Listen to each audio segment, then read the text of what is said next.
We don't get fooled again.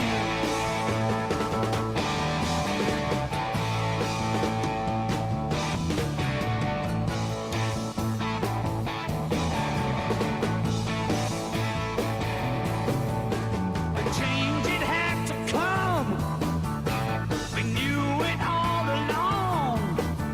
We were liberated from the bullet song. And the world looks just the same. And history ain't changed. 'Cause the banners, they all flown in the last war. I'll tip my hat to the new Constitution. Take a bow for the new revolution. Smile and grin, change all around. Pick up my guitar and play, just like yesterday. Then I'll get on my knees and pray. We don't get fooled again. No, no.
One more.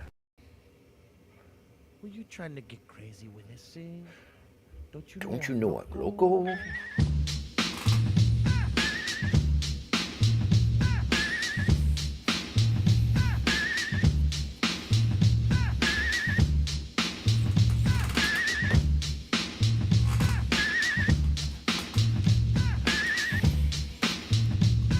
Put the one on the flamboyant temper, just toss that ham in the frying pan like spam. Get done when I come and slam. Damn, I feel like the son of Sam. Don't make me wreck.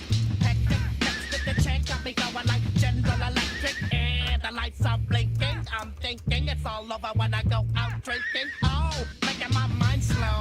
That's why I don't with the big 4-0, bro. I got to maintain, cause a like me is going insane. Insane in the membrane. Insane in the membrane. Insane in the membrane. Insane in the membrane. Too much undercover, now it's time for the blubber. Blabber, to watch that belly get fatter. Fat boy on a diet. Don't try it. Attack your ass like a looter in a riot. My shit fat like a sumo, slamming that ass. Leaving your face in the grass. You know, I don't take a dulo lightly. Punk just done it cause they can't outright me. Or kick that style. Wicked, wow. Happy face, you never seen me smile. Rip that mainframe, I'll explain. A nigga like me is going insane. Insane in the membrane. Insane in the membrane. Insane in the membrane. Insane in the membrane.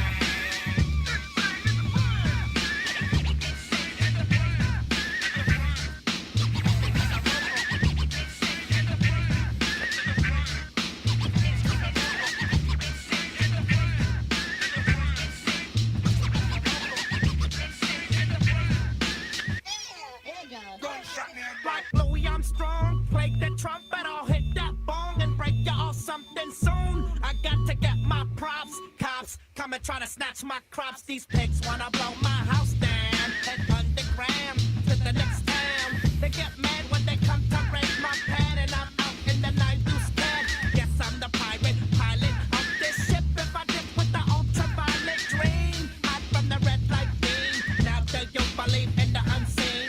Look, but don't make your eyes strain. And like me, it's going insane. Insane in the membrane. Insane in the membrane. Insane in the membrane. Insane in the membrane.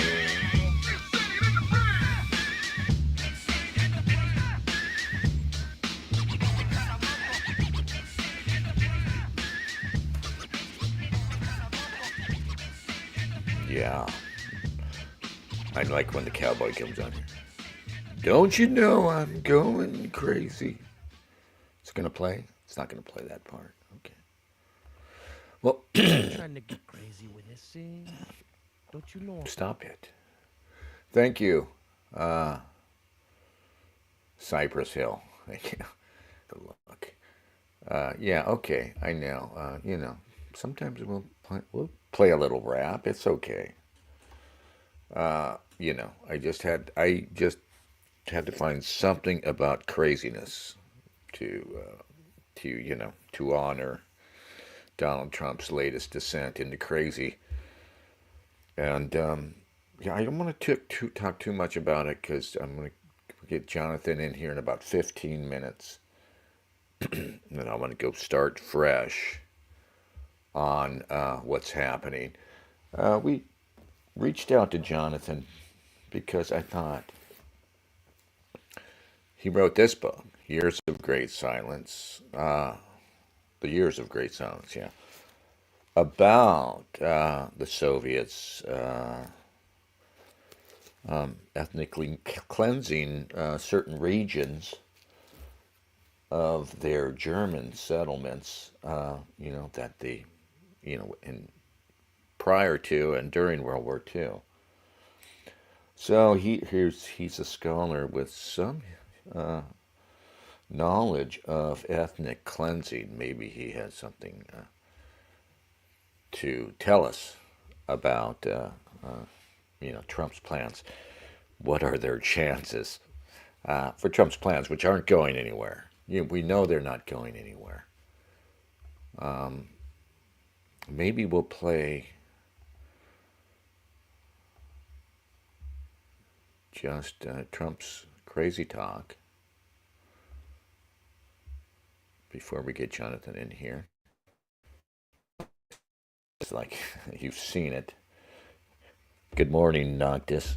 And anybody, if the sound drops out, I don't know because I get it in my headphones, right? But it will drop out from the broadcast. I've got my iPad here, but I'm checking it periodically, but not continuously because I can't have the sound on while I'm listening to the same thing in my headphones. It just makes this impossible. But I'm using StreamYards because I'm cheap. Really, eventually, if we start doing regular broadcasts, and the plan is to do regular broadcasts, just go back to Bubba's Bible study. I don't know why I tried anything else. About 10 a.m. Pacific time. That gives anybody, wherever you are in the U.S., a chance to hear this. And I'm awake. I've come home from a long day, dog tired. And slowed down mentally. So yeah. Anyway, join me here every Sunday, 10 a.m. Pacific. Bubba's Bible study. Maybe we'll even get back into, what we used to do. We would go check on the Torah reading for that Sunday in a nod to Torah Talk that we used to do with Luke Ford, and also go see what the Orthodox Church is doing, and even the Catholics, though it's always painful to stick your head into the Catholic Church nowadays. But anyway, this is the subject for today. Donald Trump's descent into utter madness. Sociopathic idea, which, granted, is not going anywhere, but seems to be an adaptation to what's being forced on him. I also strongly believe that the Gaza Strip, which has been a symbol of death and destruction for so many decades and so bad for the people anywhere near it, and especially those who live there, and frankly, who's been really very unlucky. It's been very unlucky. It's been an unlucky place for a long time. Being in its presence just has not been good. There's a certain amount of relief and just relief, load lifted, that, I'm not even going to bother supporting this asshole anymore. I'm not even going to bother. Trump, there's lots of good things that could still happen from Trump, and I encourage them and think we should do everything we can to make any good thing that we can get out of Trump happen. But I will note, maybe worst of all, of this insanity of his, is that he is jeopardizing all the good things that could happen. And the good things that could happen is we actually mass deport all these illegals and start to lessen the demographic assault on us. And that we actually do bring the DEI out of the government and society, and send, and start the counter-reformation, to send those assholes packing, because I don't think that's entirely a sideshow. And we could actually restore something like a traditional, what goes as white supremacy, but it would be a traditional American identity. The heritage American identity perhaps could be restored somewhat in this country with a near revolutionary change that Trump might effect. He's risking all that. All that's going right down the shitter with this nonsense. But anyway, I'm not going to talk too much about this. Like I said, at 11 o'clock, we're going to get Jonathan in here. And it should not go through a process of rebuilding and occupation by the same people that have really stood there and fought for it and lived there and died there and lived a miserable existence there. Instead, we should go to other countries of interest with humanitarian hearts, and there are many of them that want to do this, and build various domains that will ultimately be occupied by the 1.8 million Palestinians living in Gaza, ending the death and destruction and, frankly, bad luck. This can be paid for by neighboring countries of great wealth.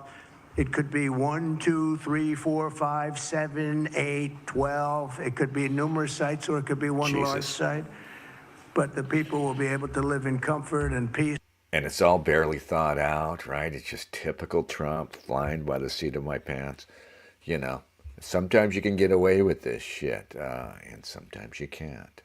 Sometimes you just look like an idiot. And we'll make sure something really spectacular is done. They're going to have peace. They're not going to be shot at and killed and destroyed like this civilization of wonderful people has had to endure.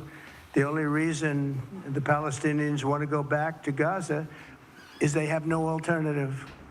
It's right now a demolition site. This is just a demolition site. Virtually every building is down. They're living under fallen concrete that's very dangerous and very precarious. They instead can occupy all of a beautiful area with homes and safety, and they can live out their lives in peace and harmony instead of having to go back and do it again. The U.S. will take over the Gaza Strip, and we will do a job with it, too. We'll own it and be responsible for dismantling all of the dangerous unexploded bombs and other weapons on the site, level the site and get rid of the destroyed buildings, level it out, create an economic development that will supply unlimited numbers of jobs and housing for the people of the area. Do a real job, do something different. Just can't go back. If you go back, it's going to end up the same way it has for 100 years. I'm hopeful that this ceasefire could be the beginning of a larger and more enduring peace that will end the bloodshed and killing once and for all. With the same goal in mind, my administration has been moving quickly to restore trust in the alliance and rebuild American strength throughout the region. And we've really done that. We're a respected nation again. A lot's happened in the last couple of weeks. We are actually a very respected nation again. I ended the last administration's de facto arms embargo on over $1 billion in military assistance for Israel.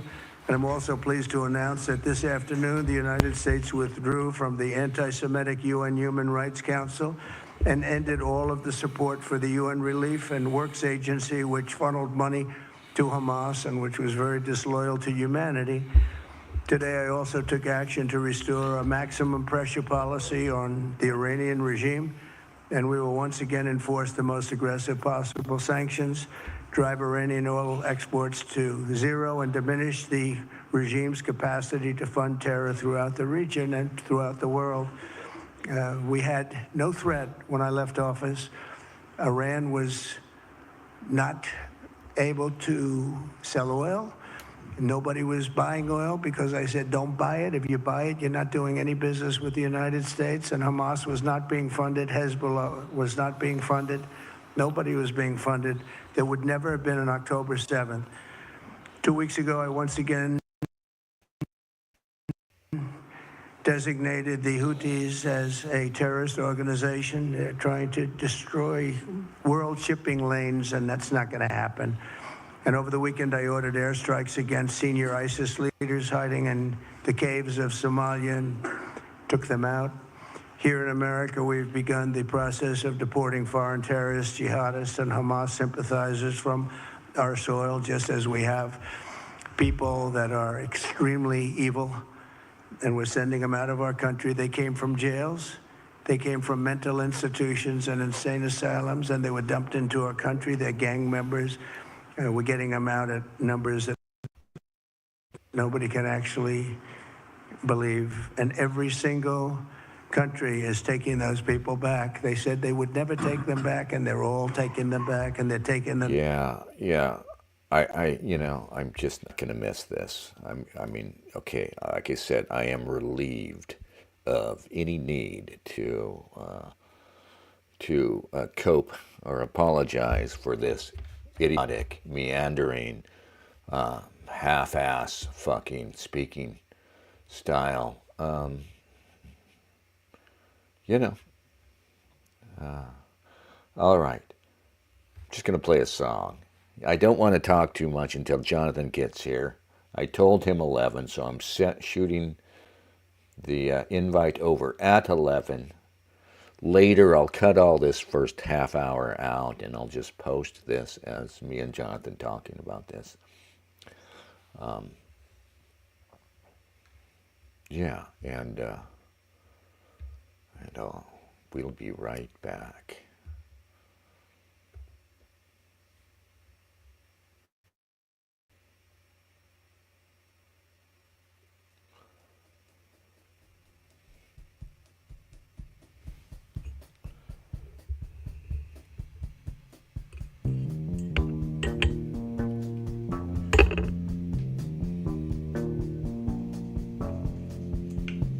Getting on fine, catch the next wave, get the mood right, darken the way, coasting all day, coasting all day, the way you're going, we know what you say. Waves are gone, the waves are gone, the waves are gone, see, they are gone. That destroyed me, man, till it took a hold of me, and I feel it when I cry, I can feel it in my dreams. Picky daughter, taking your time. Waves are gone, waves are gone.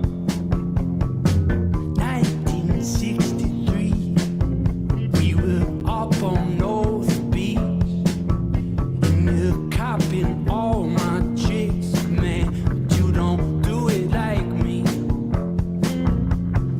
Sitting on the pier, sipping on my beer.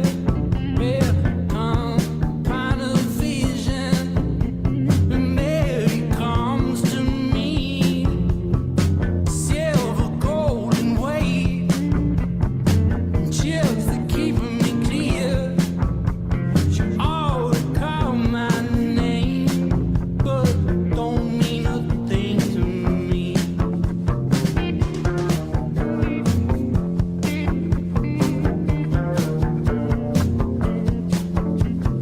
Make it so fine, catch the next wave, make it older, darken the way, waves they are gone, waves they are gone, waves are gone, waves are gone. Pride destroyed me, man, and I didn't know the deal. Said I'm gonna cry, scaring the devil in me. Shouldn't have gone, shouldn't have gone. But didn't I discover the difference? It did come to me. Gift of nothing to say, slid along the way. Could not suffer existence, it wasn't meant to be.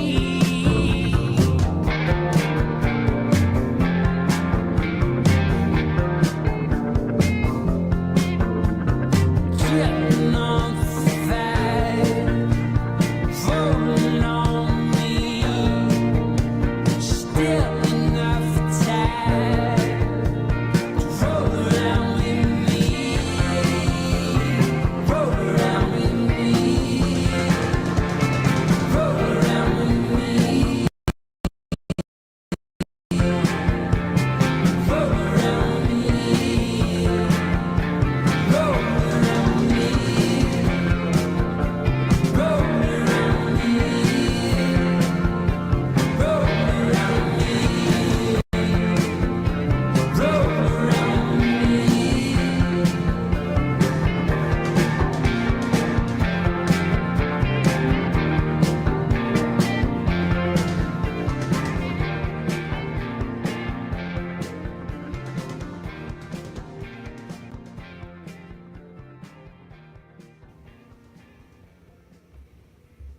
All righty.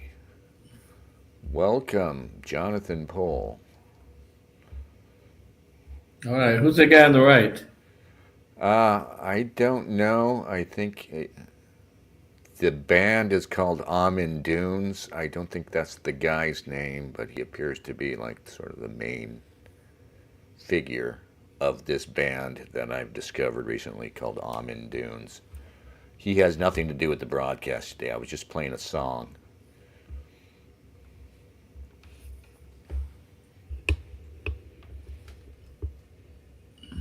Yeah. All right. So I assume you heard Trump's grand plan for Gaza and approve wholeheartedly, like all us MAGA people. Yes. You do. Heard what? Trump's plan for Yeah, I Gaza. heard about it, but I'm not sure. I'm not sure if it's literal. A lot of times he comes up with Yeah. proposals to try and force other partners, other players to engage in action. So there was a lot of talk of slapping tariffs on a lot of countries, and it didn't go anywhere because the threats worked.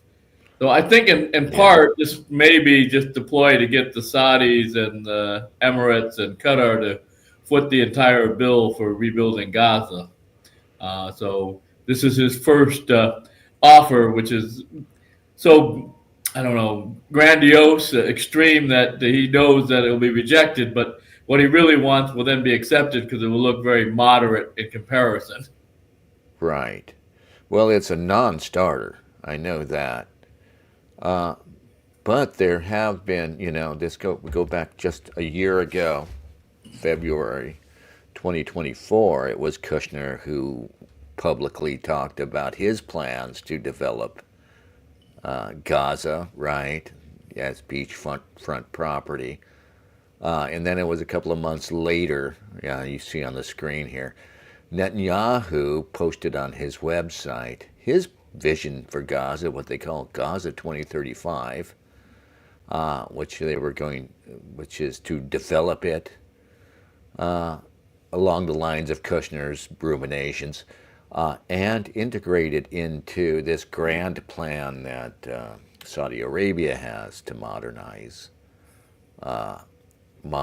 and integrate economically the Middle East.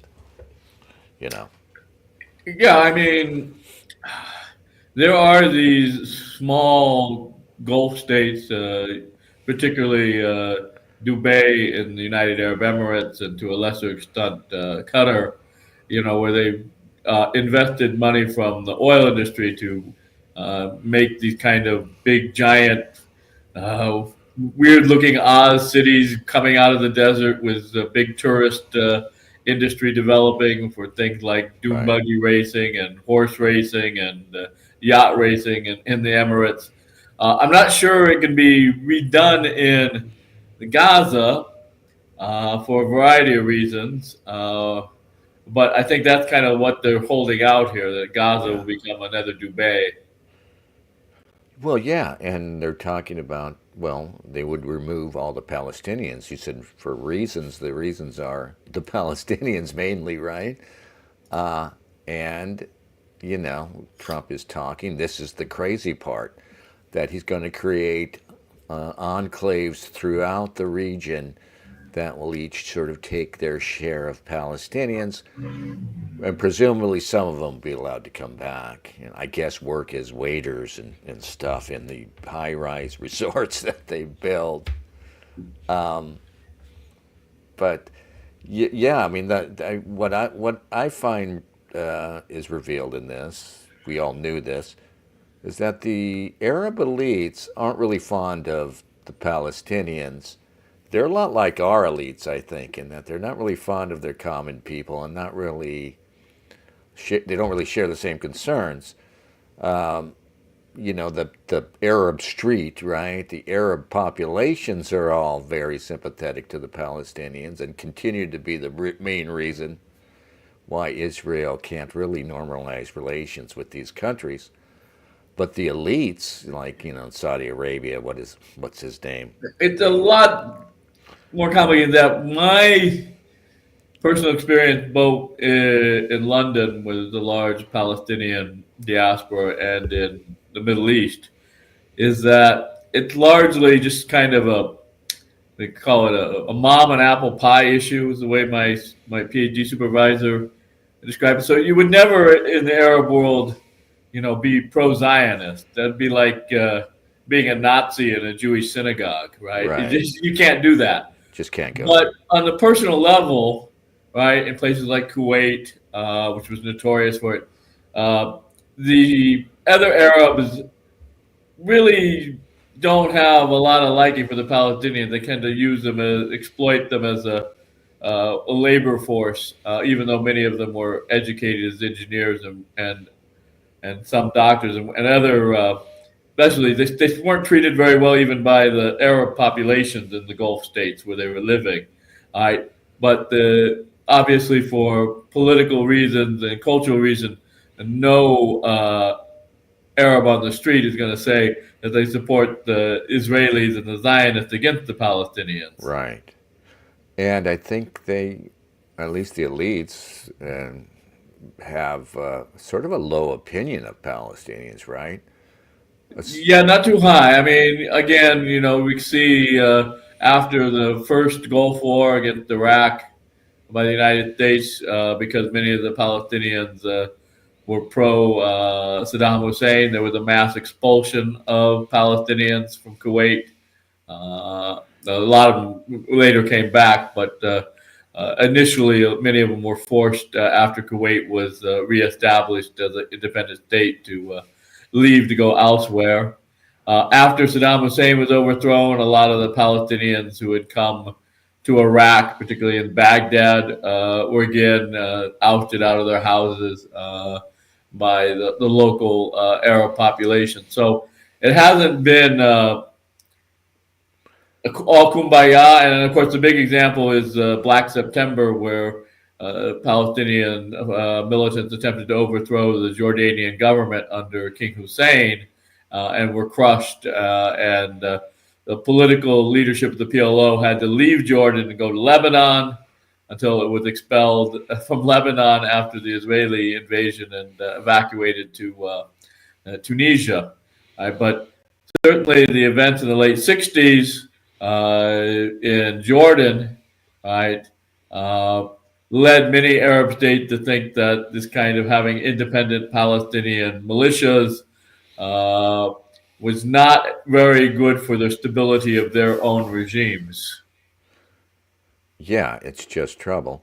But you would also say, I think, that the average Arab out there is kind of hypocritical in that politically he supports Palestine, he's against Israel, but in reality, in his own country, he may not be so welcoming of the Palestinians and views them like the elite as trouble to have around. Yes, and this isn't anything new. I mean, certainly it becomes very obvious to anybody paying attention in the late 60s, but it probably had already existed in the late 40s and early 50s when you already get hundreds of thousands of Palestinian refugees coming into Jordan and Syria and Lebanon. Yeah, I wanted to ask you about Jordan. Now, it appears that Jordan has perhaps most of the Palestinian expats than the other regions. I think Jordan is full of Palestinians, right? That's my Right, because understanding. it's got a long border with Israel. And it used to be the West Bank was part of Jordan. It was annexed by King Abdullah the First, the grandfather of the current monarch of Jordan, in the wake of the 1948 war, and then it was taken by the Israelis in '67. But yeah, you have a large number of people of Palestinian origin from the other side of the Jordan River living in Jordan. And Jordan, unlike Lebanon or Syria, hasn't kept them confined largely in refugee camps, but let them have Jordanian citizenship. So they are technically, under Jordanian law, equal subjects under the Hashemite monarchy as the original population of Jordan before the 1948 war.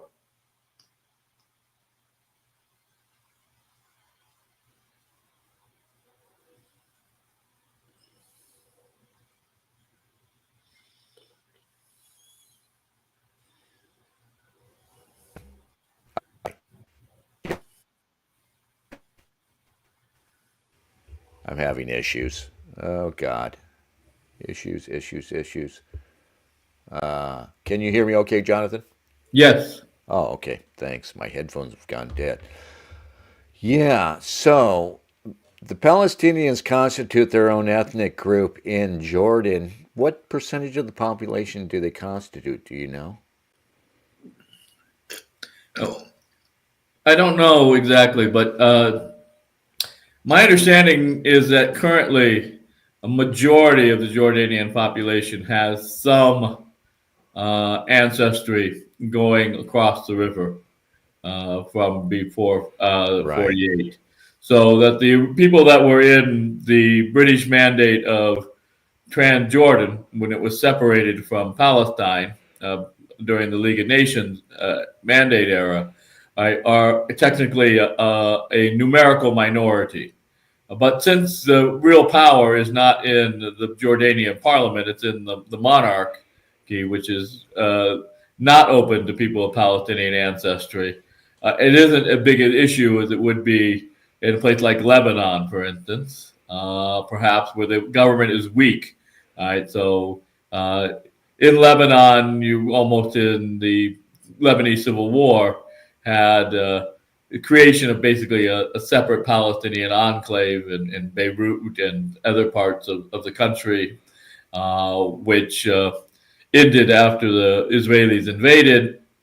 But in Jordan, right, as I said, the Jordanian military was able to crush the Palestinians who launched the Black September and basically to expel any political organizations and militias connected to the Palestinian cause. So anybody who was advocating, particularly for removal of the Jordanian government because it was viewed to be a reactionary uh,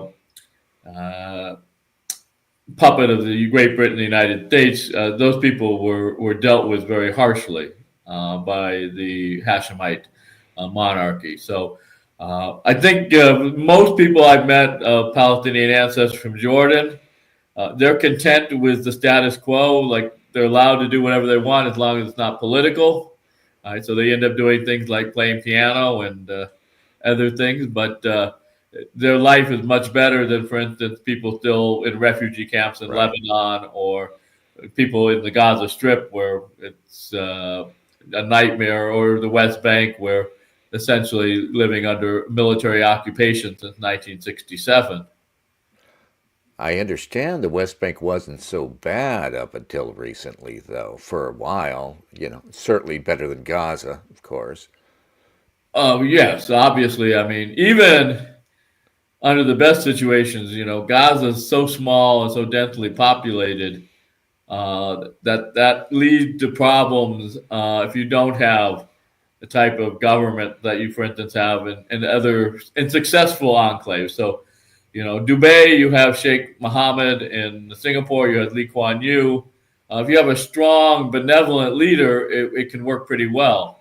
But that has not been something the Palestinians have ever had. Even in the PLO under Arafat, right, you had 11 different factions, which Fatah is Right. only one. Fatah, yeah. And the break off and fighting, ideologically with more left wing factions, the PFLP under George Habash and the DFLP then breaking off, which is quite noticeable. I mean, it, it was almost like a living enactment of a joke. I went to dinner at a Pakistani restaurant with 10 Palestinians, but I don't think they agreed on anything other than Palestine should be free.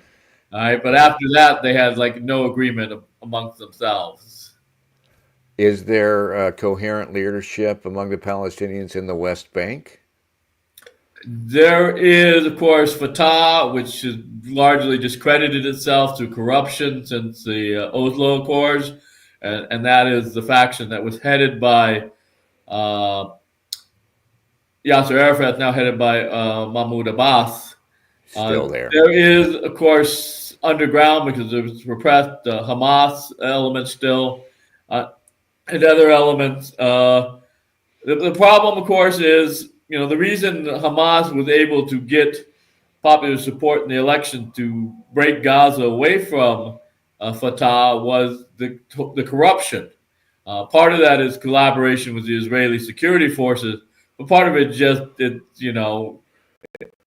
Middle East, because it has money. And I notice this in Iraqi Kurdistan, is in absolute terms much more corrupt than Africa because there's just not the money in Africa to steal.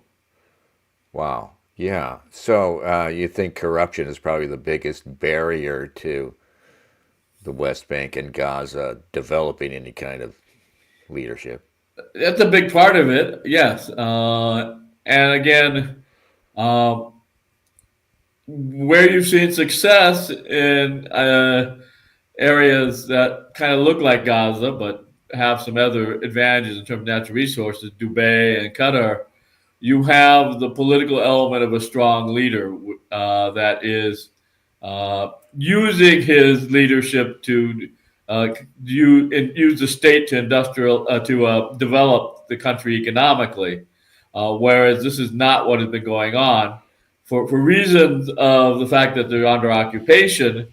Development is always taken a secondary role to resisting the Israelis. So Right. it's kind of hard to create a prosperous state if you can't get a state in the first place.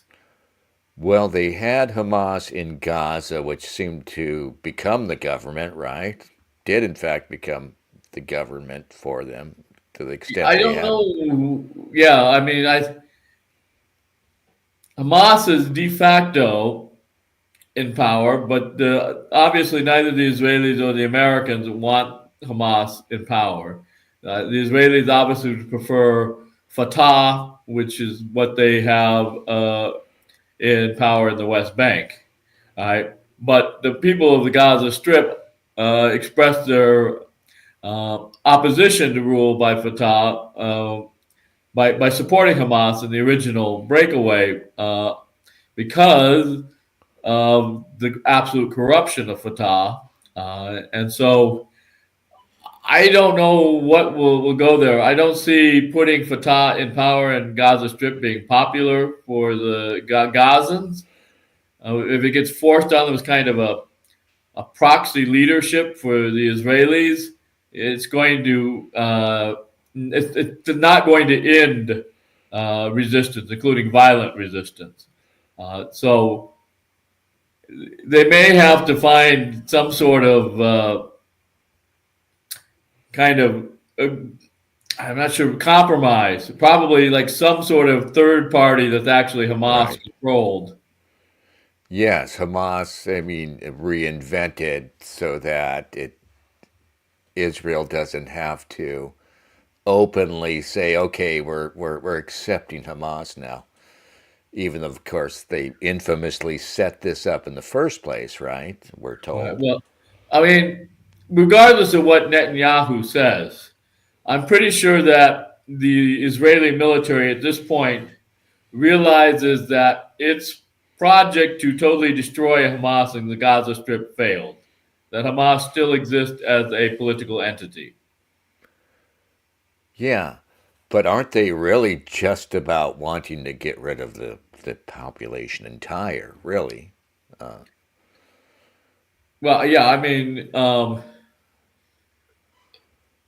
it 1.8 million people.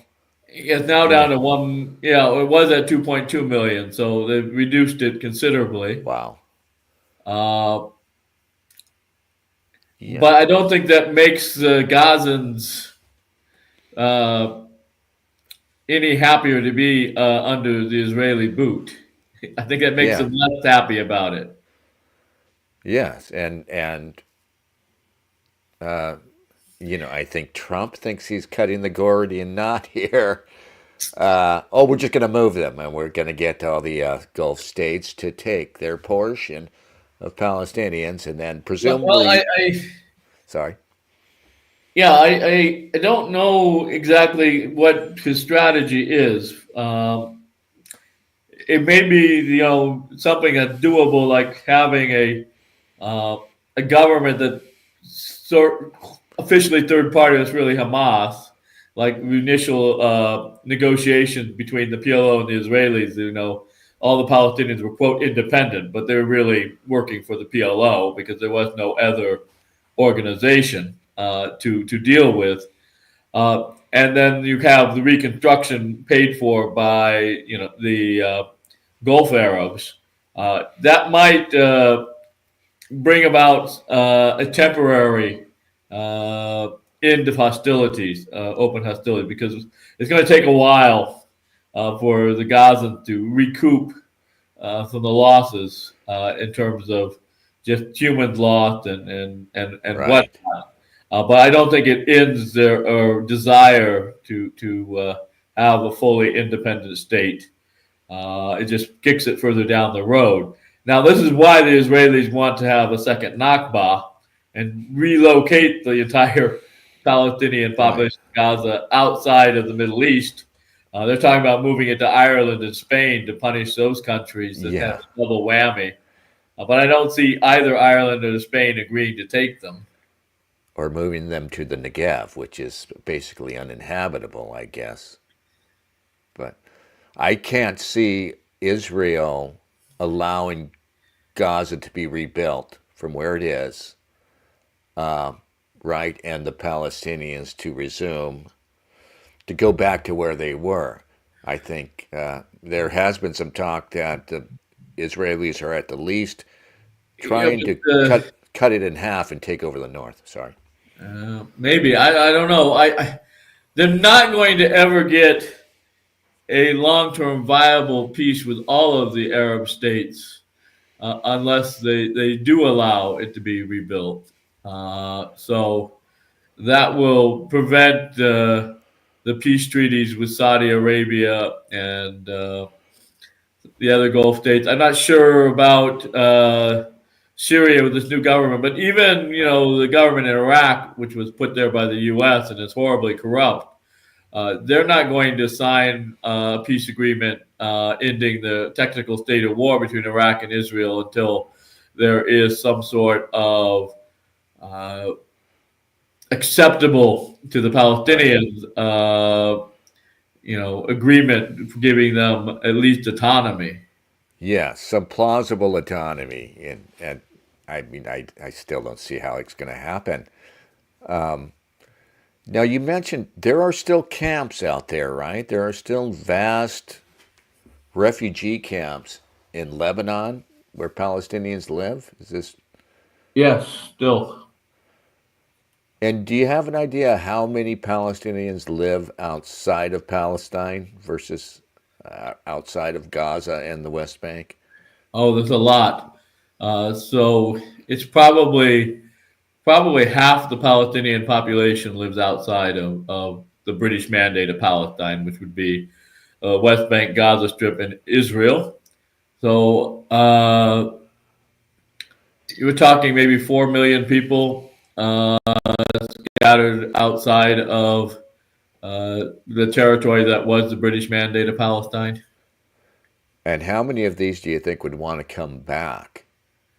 It depends on a lot of factors, right? So if you're a Palestinian who's working for NHS in London, right, as a doctor, you may want to come back to Palestine because you feel you're a Palestinian nationalist and you should work for your people. But what is there to come back to in Gaza? Right. There's no money to pay you. There's no house for you to live in. Yeah, there's nothing there. You would have to be a heck So a of a lot of it thief. will be, based material interest.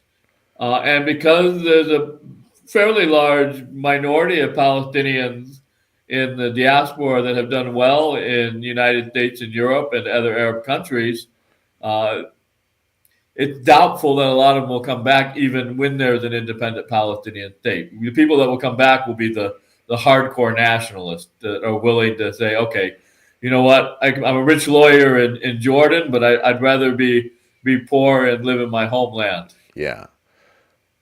And we're getting generations out now. When you get to the grandchildren of the people who left, Right, it, and a lot of them aren't fully Palestinian. So I went to a high school with a Palestinian who was born in Jordan. So his parents were very small children when they fled in '48, and his grandparents had grown up in the British Mandate. But he's married to a white woman, so his kids are only half Palestinian and they're half white, and they live in San Francisco. So what the pull for them to right, return after so much changes generationally? I don't know. right. So it seems to me time is on Israel's side. Though there's another factor coming in here is that I think that this unyielding support for Israel in the U.S. Is not long for this world necessarily. I mean, when you look at the younger half of the population, aside from the fact that it's demographically diverse now, and there are lots of people, non-Jewish minorities,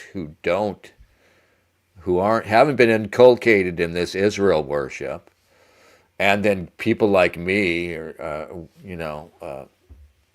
white European descended people who've become somewhat anti-Semitic because of Israel's dominance of our politics. I mean, it seems to me that Israel has a limited amount of time now when they can count on such Right. as So Donald that's Trump. one of the things pressuring for them to get acceptable agreements with all their Arab neighbors. Right. Well, so you think Trump is just blowing smoke, basically, I trying to. don't know, but it based upon his negotiating tactics going back to when he was with Roy Cohn in New York City, it doesn't wouldn't surprise me. Because I'm trying to figure out. There hasn't been any details. What are they going to do? Put boats there?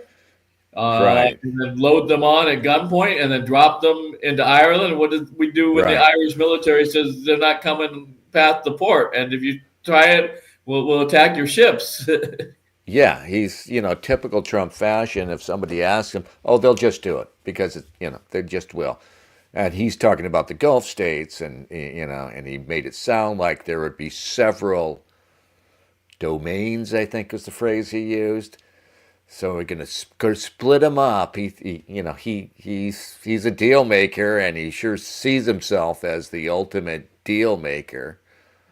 Well, for America, he's actually been quite good dealing with the Arabs, who are much better at deal making than most Americans. His ability to deal with particularly the Saudis, but also the Qataris, is much better than the previous administration. Right. So he does have, some style, and I think he does have an intuitive understanding of Arab haggling that's better than we've had Right. in a long time in the White House. But what Yes. exactly he's trying to haggle, I'm not sure. That's the problem, and I think he's obviously beholden to his Zionist donors like Miriam Adelson. But that's true as well.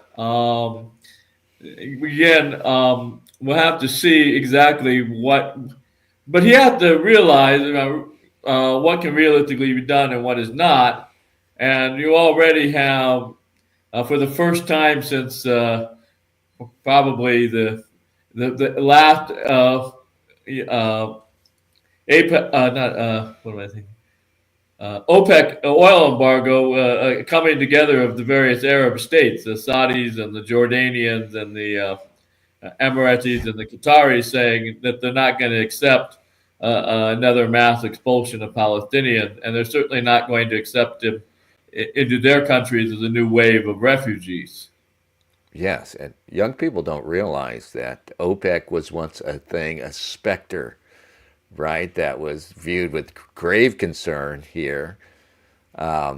And really, over the course of my lifetime, it's just been slowly, or maybe more rapidly in recent years, that any sort of Arab solidarity in opposition to Israel has really fallen apart, right? Yeah, I mean, they had uh, power, and it was kind of strange the politics because you had radical Arabs like out of some of the Palestinian faction out of Algeria that kidnapped the OPEC ambassadors out of Vienna, and then of course you had the government of Austria was hosting it, was led at that time by Bruno Kreisky, who was a strongly anti-Zionist but also openly Jewish chancellor of Austria. So you had a very strange politics going on in the 70s. Right. And I mean, I think it probably went through a phase in the 60s where, anti-colonialism was at a pitch. And naturally, the left in the West was going to be anti-Israel, and we hadn't got that far yet with our acculturation and this Holocaust worship that we live in now, right? I mean, in the 70s, there was, people don't know this either. I mean, it wasn't until the late 70s that the word Holocaust became Well, yeah, so, the 78 NBC miniseries is what really brought it into public right, consciousness. But yeah, I mean, if you look at, and I would just do it, I'm going to do a kind of a little research project on this because it's kind of fun.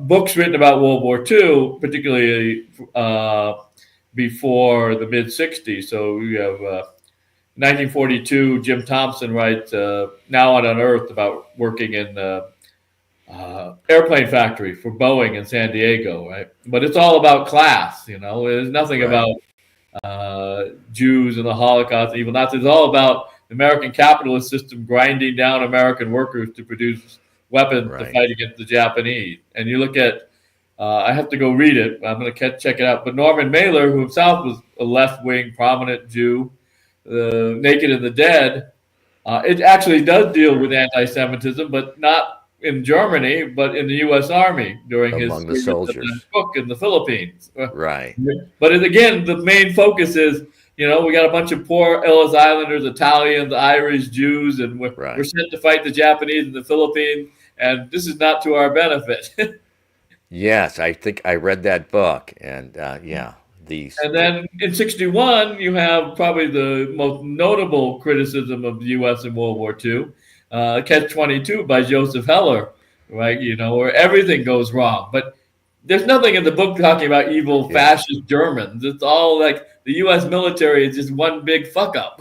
exactly. There was a popular history book a few years back, written by a Jewish guy, called Post War. Do you remember the guy's name? No. And it was about Europe after World War II. And there's a whole Oh, chapter. Jimmy Ute, What's the Judd. name? I'm not sure how you pronounce it. Yeah, Yeah, Judd or he's dead something. now. Yeah, I have read that book. It He wasn't passed. bad. And then another one, Keith Lowe. I have it right here. Savage Continent. All You can see right, it. I'll check it out. But it's about Europe at the end of the Second World War, particularly what happens in to people deemed to be collaborators or ethnic Germans themselves throughout the continent. So something that I wasn't aware of before, like there was a lot of German men, including the father of the famous ABBA singer Frida, who had relations with Norwegian women. And the children of those relations were basically second class citizens their Really? entire lives. And that's why Frida and her mother went to Sweden to avoid the discrimination in Norway. So I guess Norway was probably occupied, and maybe Sweden didn't.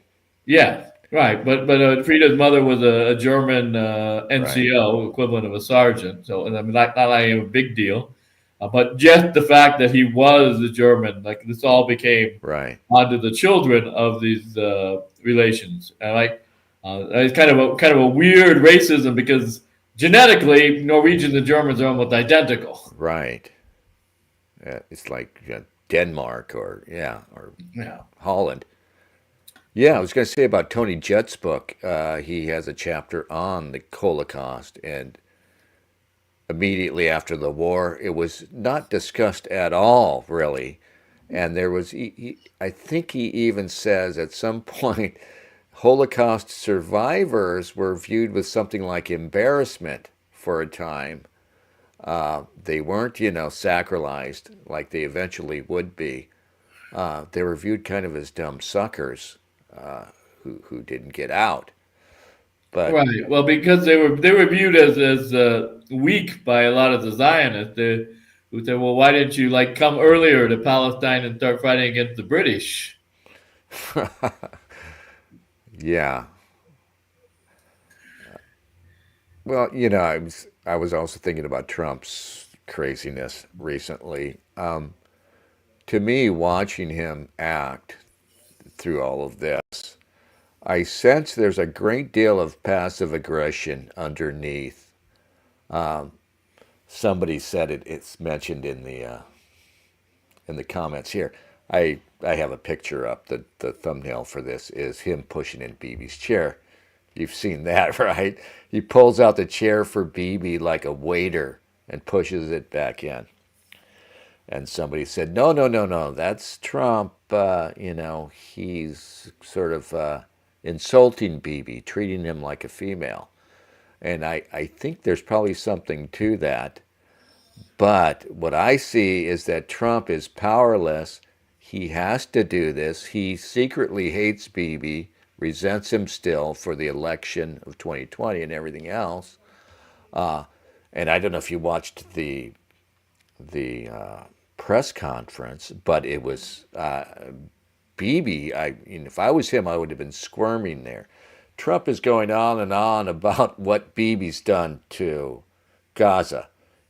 He says it's a demolition site. It's all rubble, and he's essentially saying, "Here's the guy right here, right?" And he's essentially detailing this massacre and destruction that Netanyahu's been effecting since October 7th.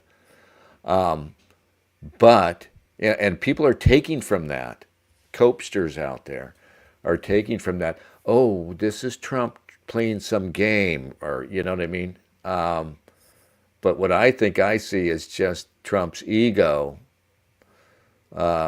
sort of asserting itself at the same time that he is, in fact, doing the bidding of his Zionist masters. I don't know. Yeah. Again, though, I think he's a skilled negotiator. And he has shown some success in kind of moving his business negotiations to put it on the international level. And in some way, I say many ways actually, this meshes better with kind of the Arab mindset if you're dealing with those countries than what Right. we've traditionally done. They're actually more similar to business deals than the kind of traditional European diplomacy that uh, Americans kind of copied from Right. the British.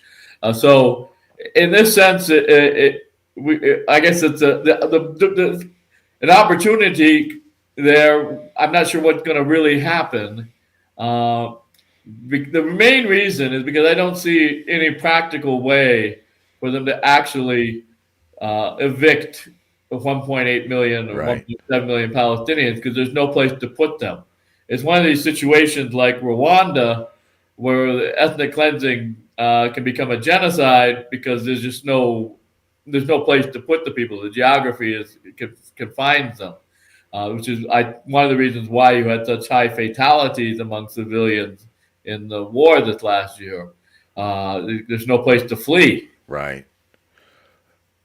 Trump seems to think he can buy them off, though. That,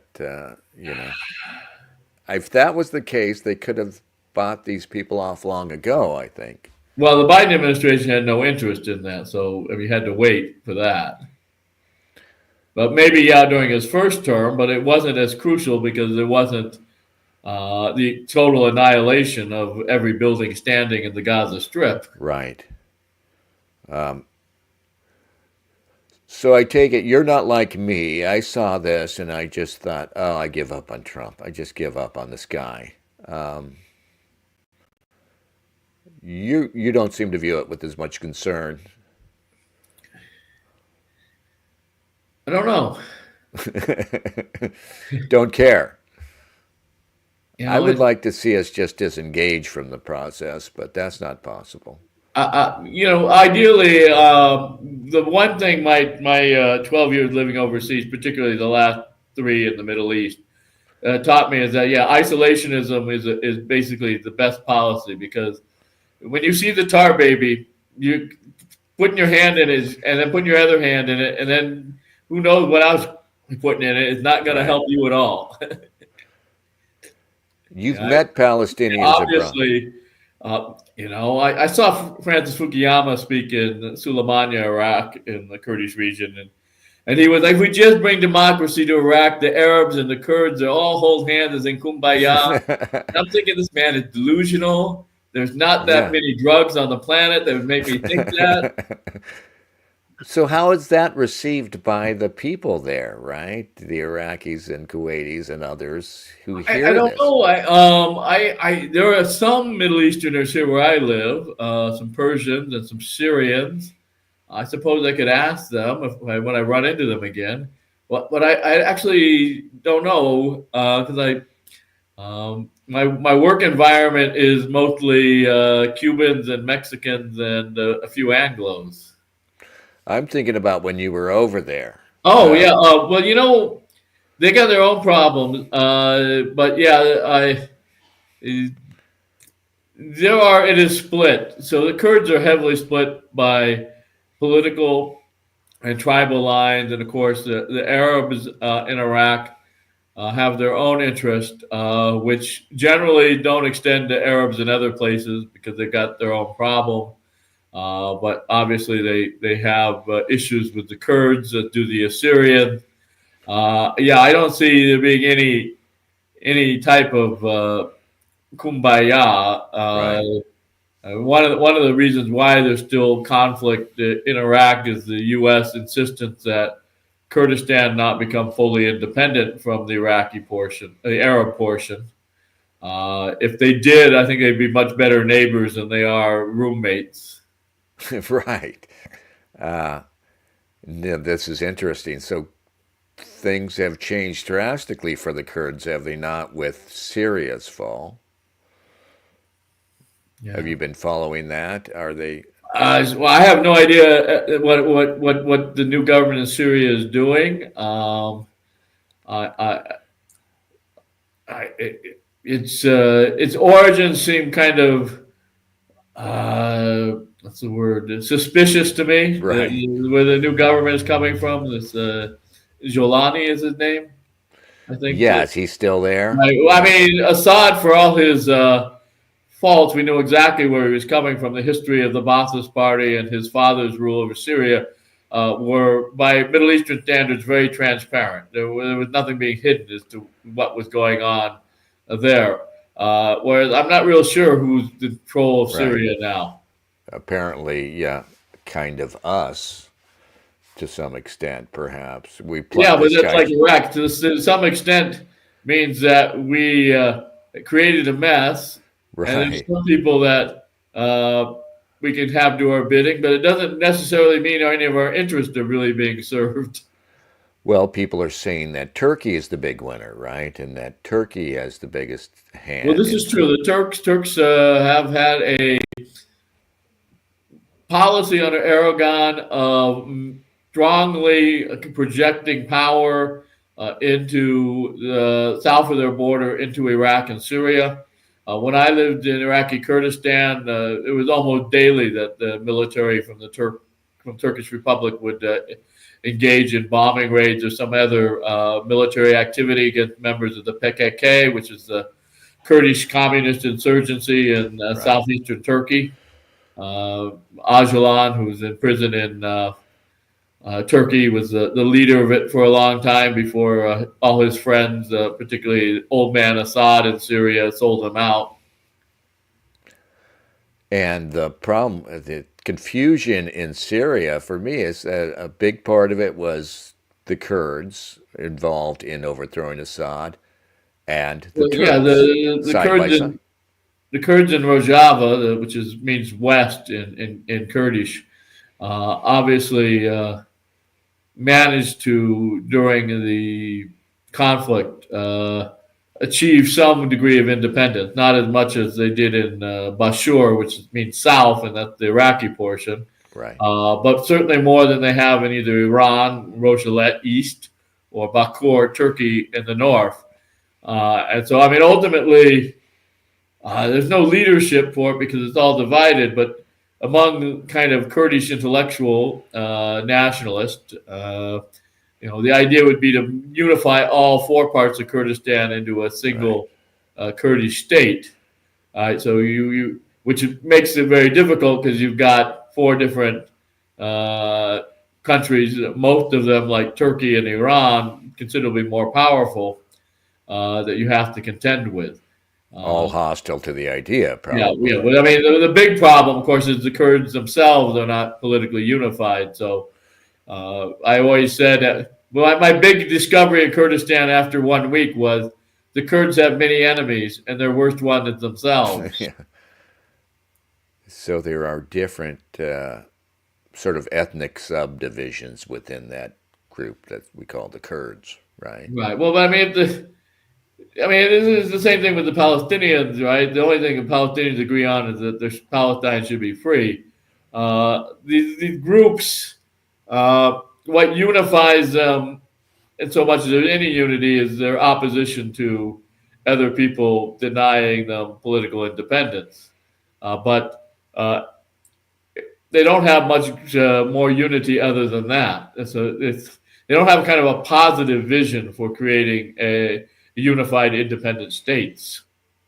Are they, in fact, a single ethnicity? I mean, before all this happened, presumably they're just the Arabs who happened to occupy the British Mandate, right? I mean, are there different tribal groups, different ethnic subgroups among that, what we call Palestinians? Do you know?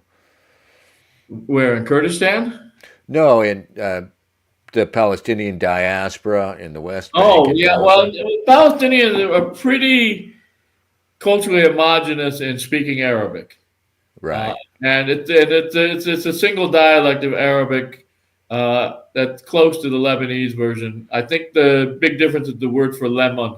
One is limon and one is citron. And I don't remember which, but I do remember in a restaurant in London, it was run by Lebanese, that the Palestinian I was eating with had a 2 hour long argument over what the proper word for lemon was in Arabic. I didn't understand it because it was in Arabic with the Lebanese waiter. But the language is pretty homogenous in Palestine as far as what they speak. Religiously, they're split. So most of the population are Sunni Muslims, but there's a fairly large minority, particularly in the diaspora, of Christians. And the Christians are not all one sect. Most of them are Eastern Orthodox, but there's Uninates who have Orthodox liturgy and recognize the authority of the Pope. There's straight up Roman Catholics. There's even a few Protestants from when Protestant missionaries were allowed to go there during That's the interesting. Ottoman times.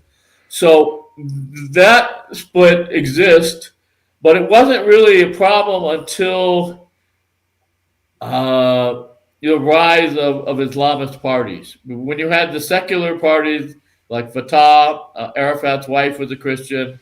The PFLP, George Abbas, its founder, was a Christian. The DFLP, its leader, was also a Christian. The religious element really didn't split the Palestinians. But when you had Islamist parties like Hamas start to rise up, this did marginalize the Christian minority, which had been shrinking. Most of them have left the West Bank. So I think at one time, 25% of the Arabs speaking population in the British Mandate of Palestine were Christians.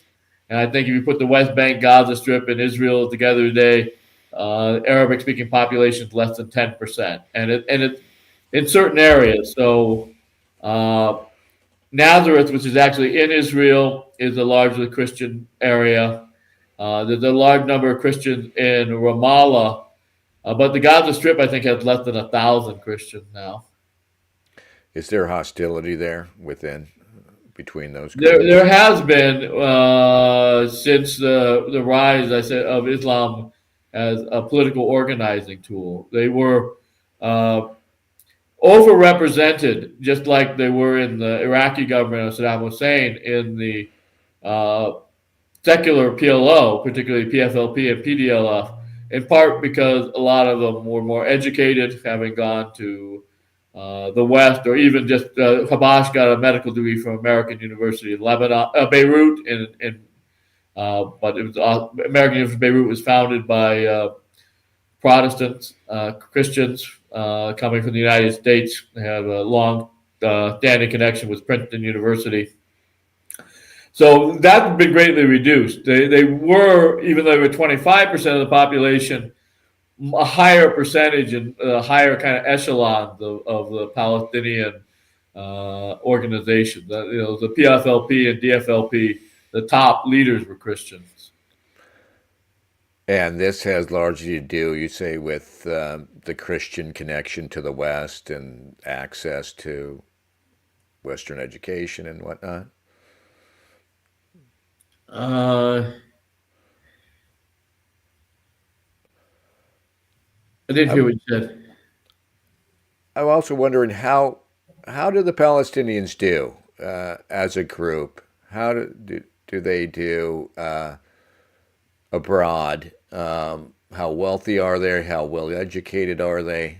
It, it yeah, well, they're not very wealthy in the Gaza Strip, obviously, because everything's been Yeah, destroyed. no, I'm thinking about those who've had the chance to go out They actually do quite well compared to most right, the other Arab states. So um, a lot of them went into educated professions like law and medicine, and kind of right. uh, pressured by their parents to study those fields because they were prestigious and well paying. Um, yeah, I think if you look overall, they're one of the more successful in terms of this kind of middle class because they obviously didn't have the oil money of other Arab countries.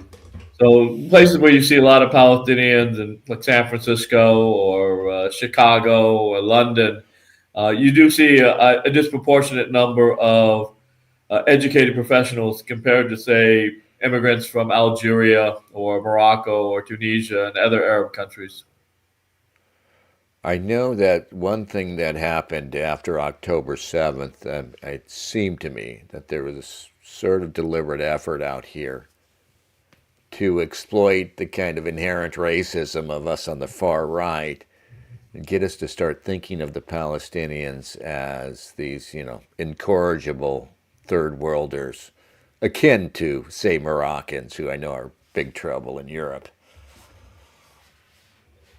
Uh, yeah, I'm not sure that's anything new, particularly from the official propaganda of the Israelis.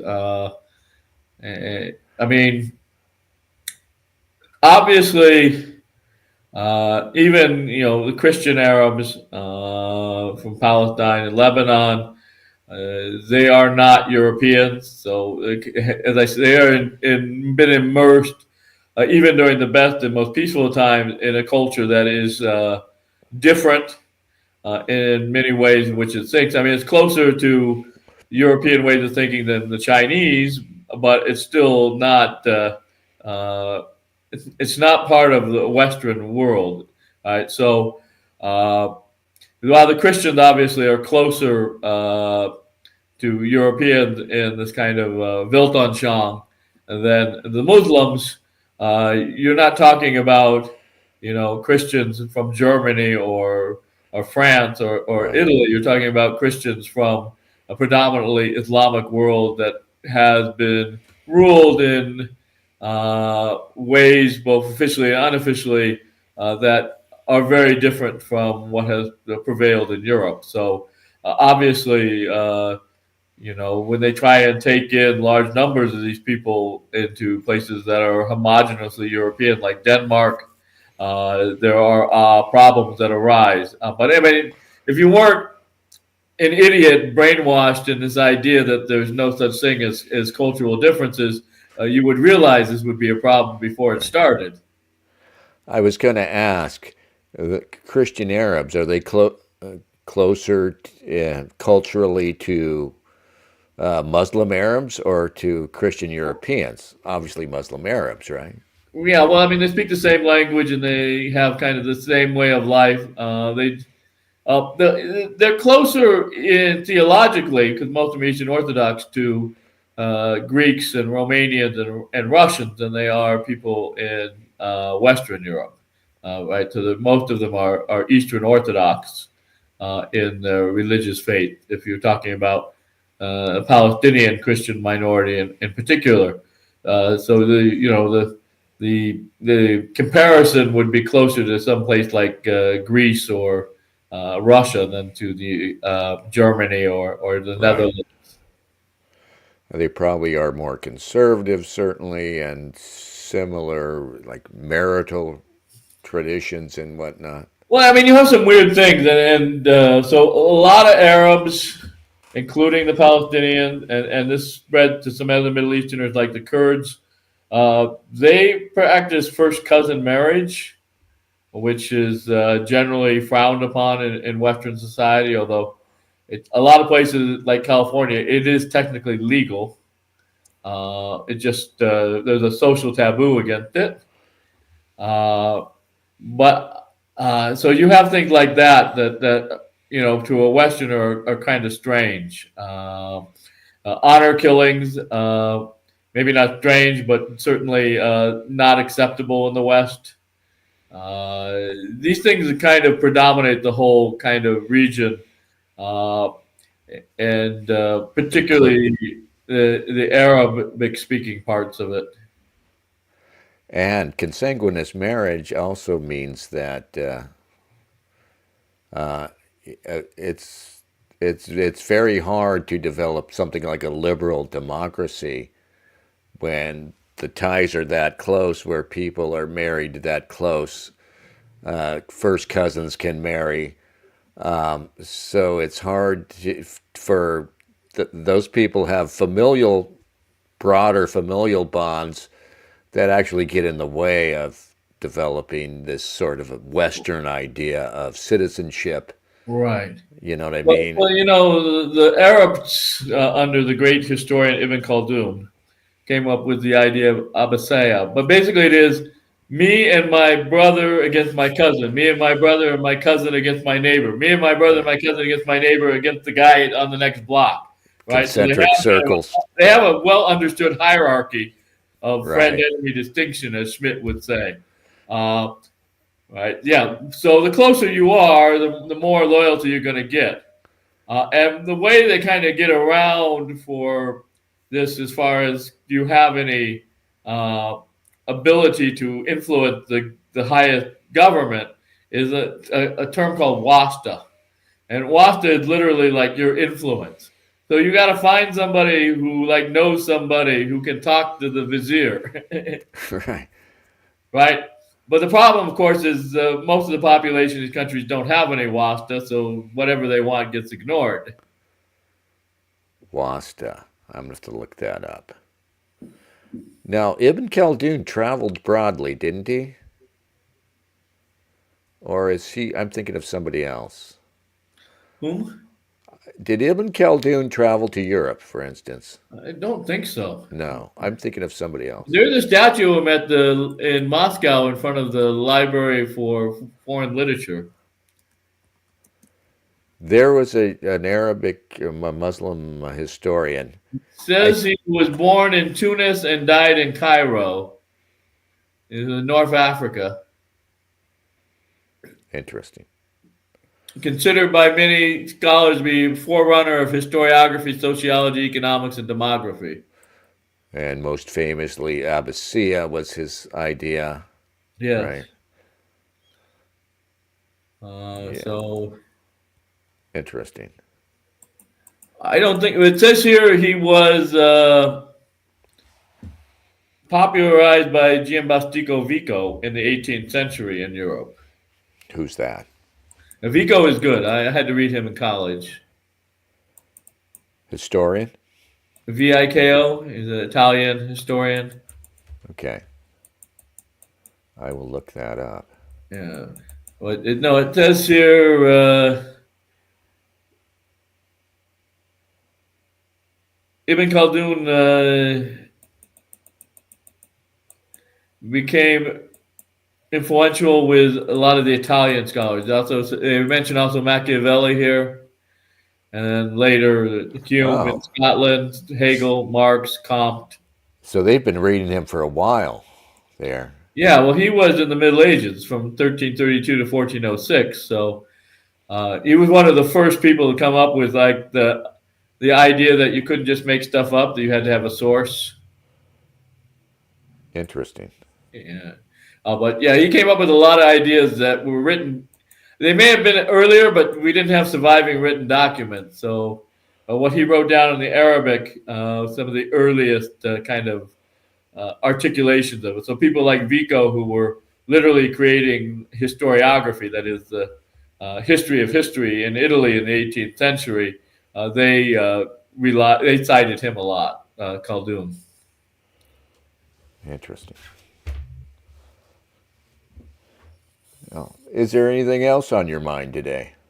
No, not really. I got the day off. I'm not sure why. Yeah. The town is completely dead. I went out this morning to buy some food to make my Korean breakfast. I got some ramen noodles and spam to add to my kimchi. Oh, you eat kimchi, do you?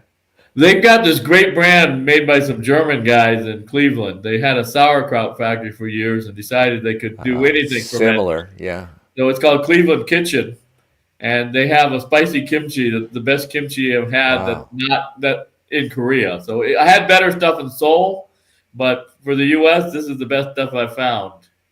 Kimchi's got to be pretty good for you. 'Cause generally, stuff that's got that strong, garlic, Well, it's got all sauerkraut. the probiotics for your gut. Does it? Yeah, it's supposed to be really good for your digestion. Nice. All the good bacteria, but it tastes fantastic. I've had some bad brands here in the U.S., and so I was kind of worried. But this was on sale originally. Buy one get one free. I said, well, if I buy it and it's no good, I'm out $8. But if I buy it and it's really good, I've got 2 pounds of it. That stuff probably keeps fairly well too.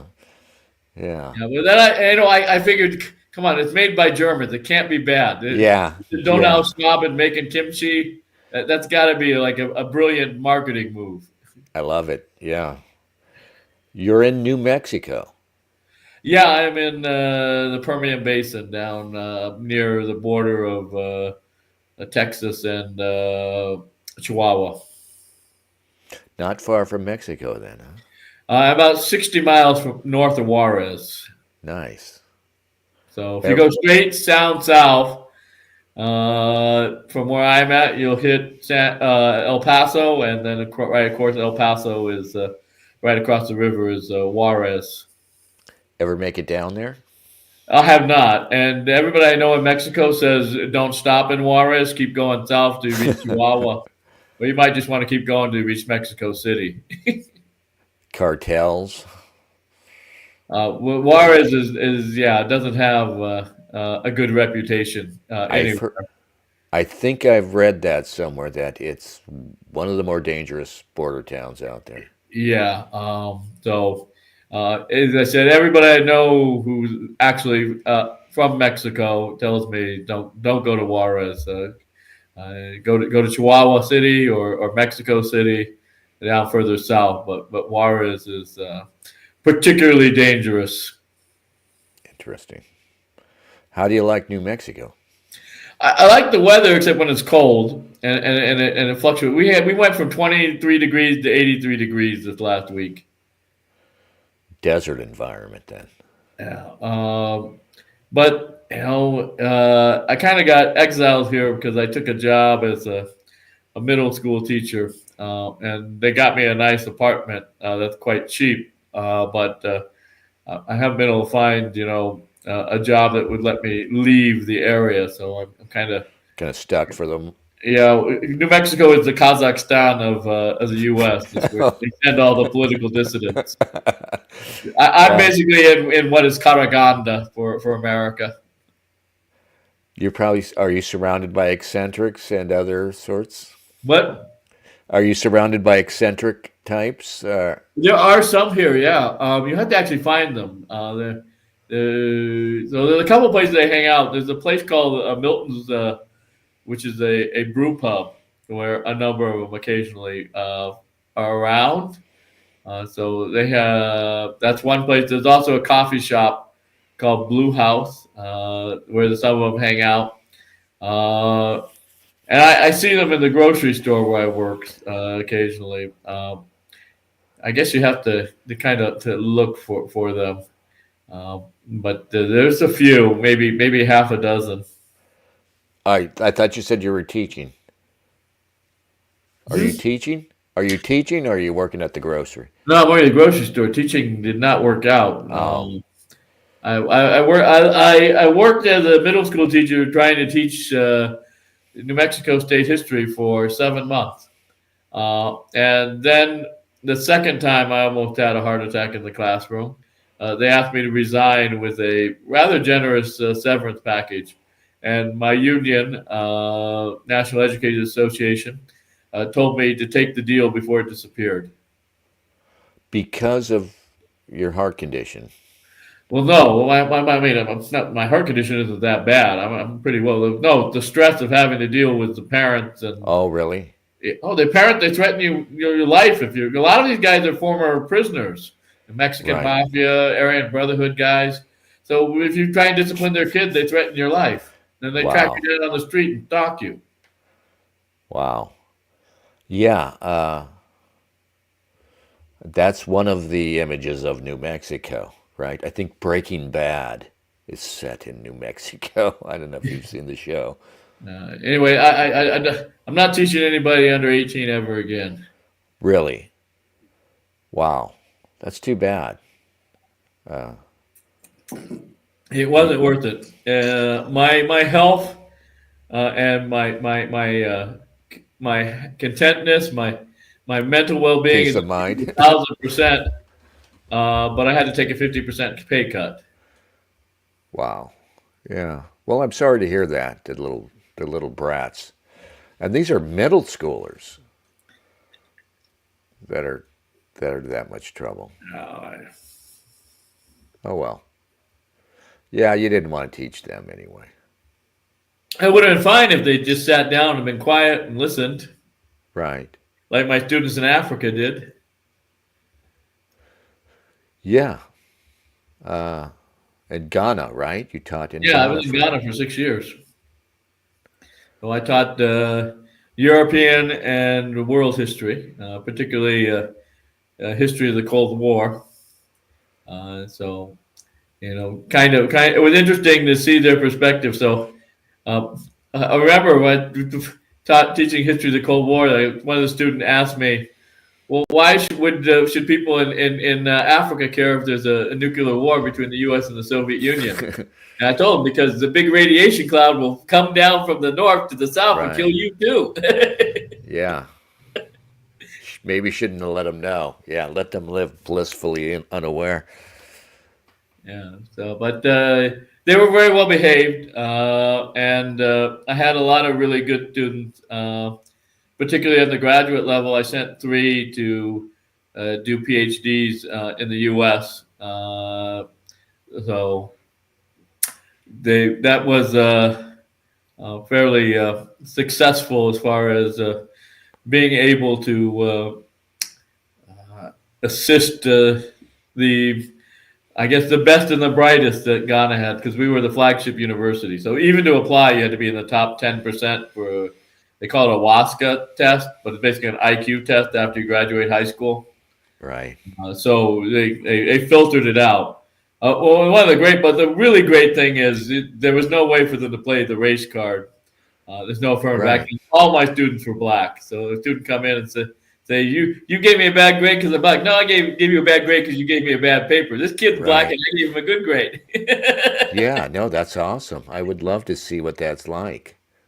Uh, you know, uh, a much more conservative society, I take it, uh, too. I think Ghana was not colonized, right? Were they? No, it was colonized. You're It thinking of was. Ethiopia.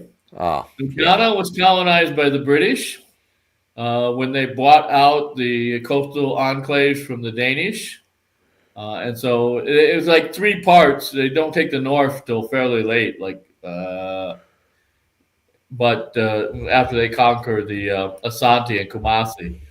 But yeah, the British were the colonial power, and the big first issue was the Ghanaians had with the British colonizers was that they abolished slavery, which was categorized classified. They was portrayed by the educated Ghanaians, most of them lawyers that were uh, in the kind of proto-national movement, as the theft of their property without compensation. Yeah, we won't learn that here in the States. So, Wow. well, what we're entering is the big slave castle the British had. It's at Cape Coast, which was the British colonial capital before they moved it to Accra. And so this is where most of the slaves shipped to British colonies in the Caribbean uh, from what is now Ghana came from. So they have these graduate students from Cape Coast University, which is not where I worked. I worked at the University of Ghana in Legon, giving a tour. And there's these black Americans, and they ask, well, where did the slaves come from? And they say, well, the Asante would capture the slaves and sell them to the white people. What do you? And so they go on and they look at these black Americans' face when they realize that most of the slave trade was being run by Ghanaians and not by Yeah. Europeans. It was just priceless. Yeah. They they watched the roots. They had this whole weird idea. Yeah. That's great. Yeah. No, I'm all for disabusing them. So how much of the old British ways remain in Ghana, right? They adopted, obviously, they're colonized for a period of time. They adopted some Western ways. So today in Ghana, do you see the remnants of British colonialism? No, you see a lot. So for one thing, a lot of the regulations. So the university I worked at was founded in '48 by the British. Most of the regulations ruling the university were from that time are still there. So they're kind of they weren't repealed and changed. Uh, and most Ghanaians, 80% are Christians, converted during the colonial era. There's a Muslim minority in the north. The so there's a lot of, I guess, holdovers. Like even some stuff like infrastructure, like railroads and roads. Some of that is still was built by the British during the colonial era. So you see this everywhere. The problem is, they haven't been able to keep it up, or in terms of like the legal infrastructure. While it's a lot better than most of Africa, they haven't been able to kind of as it were, keep the original British system Right. from being eroded by corruption, bribes, that type of thing. So what you see is a system that was established by the British in very much imitation of what existed in Great Britain, but the native population hasn't been able to maintain it completely. So it maintained a little bit of it. So you can see it's there still, but you can also see it's greatly eroded and corrupted. Is it still in the process of deteriorating, you think? Unfortunately, yes. Yeah. Eventually, it's going to There were find there some. were two attempts to kind of halt it. One was when Rawlings came to power in '79, and then again in '81. But after him, you kind of get the same type of party politics, just kind of looting the country for the people in power after him. So it's an interesting country. It's quite safe compared to most of Africa, and even most big cities across. Generally, not have to worry about violent crime, although people will try and pickpocket you. Uh, but as I said, it's if you don't expect it to be Wakanda or a black version of a poor European country like Right. in Central and Eastern Europe. What it is I said you basically had the British put in a system, and you can see the remnants of it, but there just haven't been enough good, smart people in positions of power to prevent systematic erosion. Right. Are the people happy? Are they a happy folk? Yeah, they do seem to be happy. I mean, they complain about the government all the time, and they complain about the weather, which is always hot and humid, and most people don't have air conditioning. And when I was there, we didn't have electricity 24 out of every 36 hours, so we couldn't even run fans. But yeah, they seem to be a fairly joyous people. A lot of them are very religious. They spent time singing and dancing in their church. I was, Christian churches. yeah, I went to a Presbyterian church there, and it was like nightclub without alcohol on Sunday morning. Yeah. Well, that's black folks and their worship. Yeah. But I mean, I enjoyed my time there because I'm not a big. I don't care if I have electricity and running water and those type of things. As long as like I have enough food to eat and whatnot, I'm okay. But obviously, there's a reason why their plan to try and get the black diaspora, as they call it, from the U.S. to return to Ghana has not been very successful. I think they Yeah. got like 5,000 to permanently move. They wanted like millions to come there because of the money, but Yeah. a lot that go there don't like the fact that there's no electricity, There's no there's no running AC. water. Yeah. I don't think they Yeah. know that they don't really want these. Are Right. I won't go racist because they don't But want our black people. the slave castles are well worth seeing from a historical point of view because they were central to the slave trade across the Atlantic for the British, the Dutch, and the Danish. Where So, was Dahomey? You know yeah. Dahomey, the Well, the home is the east, but this was the Asante were the main slave traders, and then they had allies on the coast that became allied with the Europeans, and the people in between that were fighting them. So the right, first Europeans, Portuguese, arrived in Elmina, allied themselves with people in Elmina against the Fanti, who were fighting against the Asante and the people in Elmina. So one of the reasons why the Europeans were able to successfully uh, conquer Africa so fast and thoroughly is that there was no unified idea of Africa. So all these different right. African tribes fighting each other, and when the Europeans come, they just plug in. They ally with one against the other. But what is now Ghana, there was a lot of this slave trading activity going on then, I guess, right? What? In present day Ghana it was the site of a lot of this slave trading and Oh yeah. Almost everybody, for instance, in the Virgin Islands, are descendant of slaves sent by the Danish from Osu or Christiansborg, which is in the middle of Accra. When I was there, the government was still using it as its headquarters, so you couldn't tour it. But it's now they've moved, so you can go and tour it just like Cape Coast or Elmina, the other two slave castles. Elmina, Portuguese, then Dutch, then British, and Cape Coast, mostly British. But I think it was originally built by the Swedes.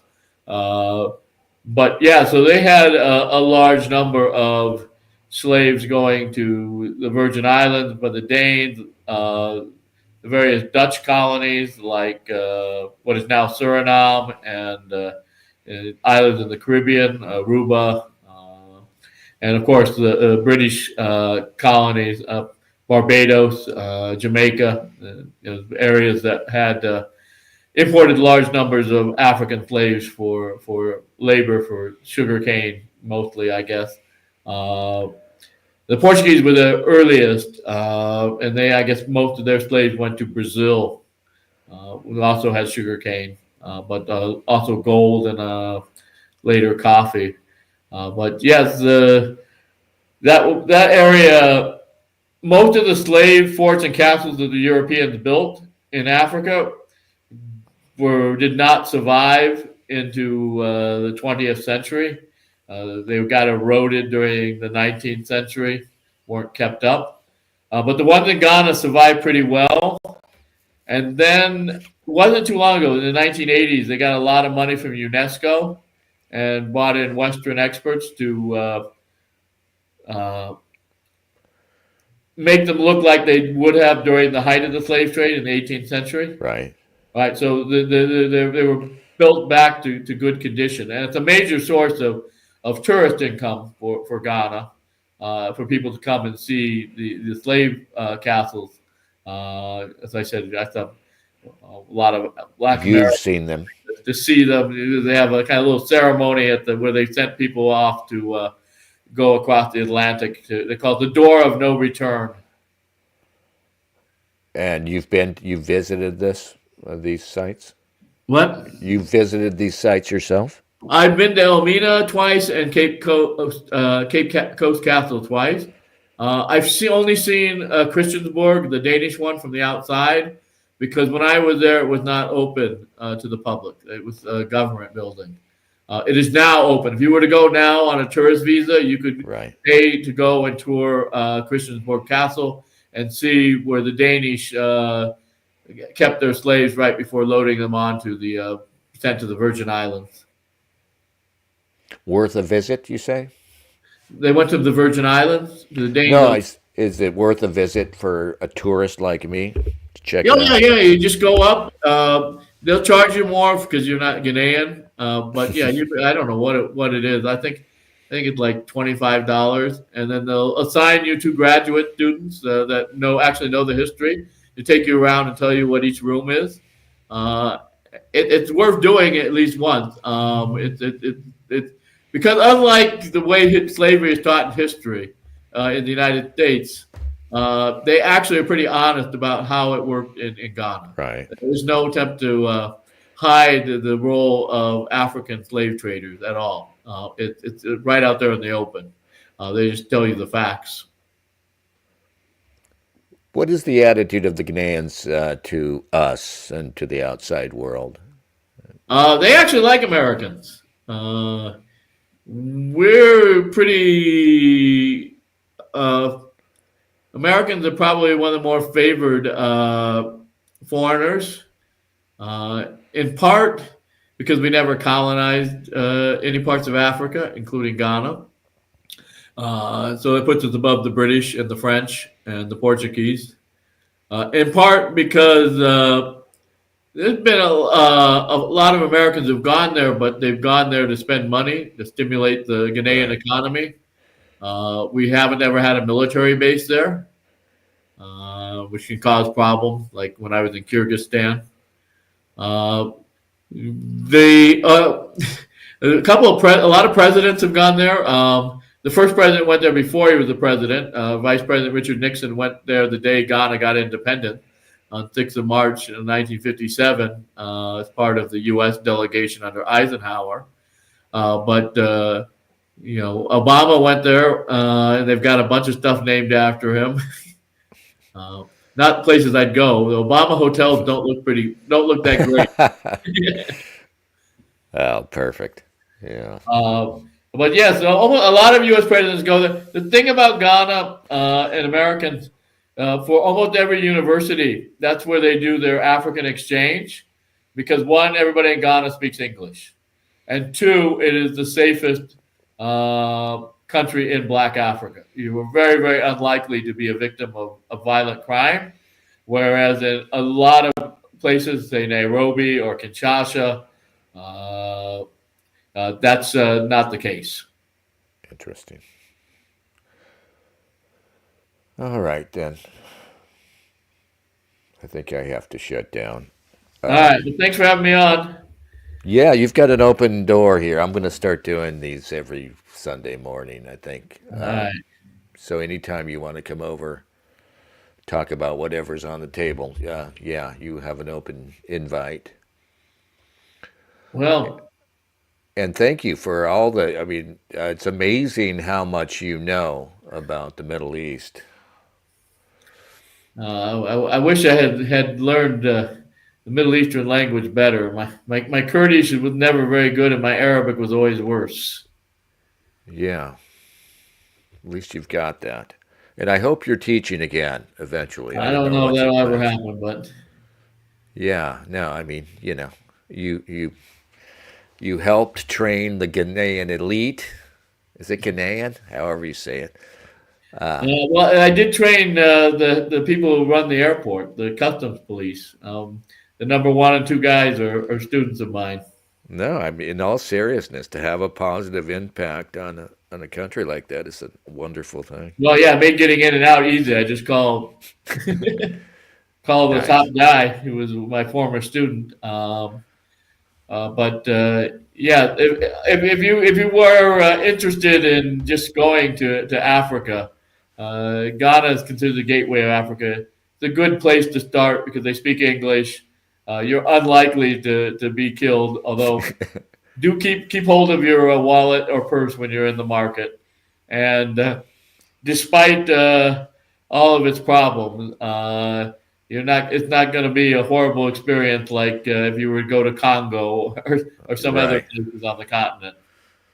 All right. I'll keep that in mind. All right, good to talk to you, Thank Dennis. you, sir. We'll see you next time. All right. That was Jonathan Pohl, Professor Pohl. Jonathan's book is one of his books, Years of Great Silence. So I've read this a couple of times. And here's another book you should check out. Just for no, I forgot I was going to ask. I was going to ask Jonathan about this book if he's ever read it. I bet he has. Oblomov. This is my favorite Russian book by Ivan Goncharov. He wrote like two books. This book here is a classic of Russian literature. It's probably my favorite book from Russia. One of my favorite books of all books. So do check it out. And I'm just going to play a song on the way out, I guess. And let's just play whatever's up here. And thank you all. We will see you next Sunday at 10 a.m. I think 10 a.m. 10 a.m. sounds good. What do you say? Pacific time.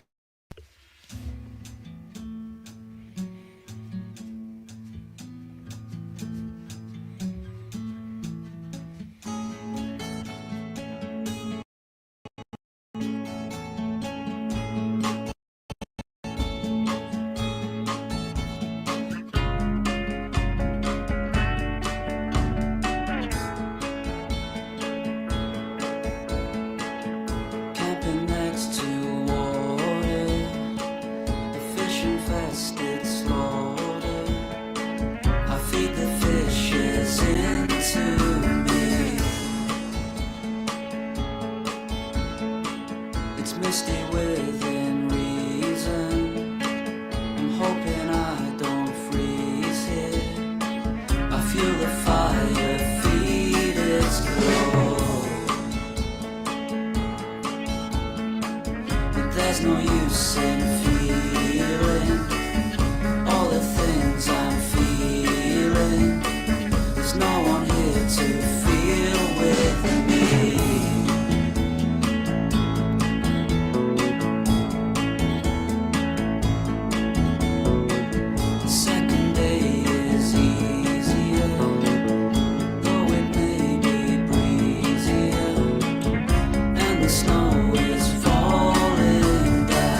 here to feel with me.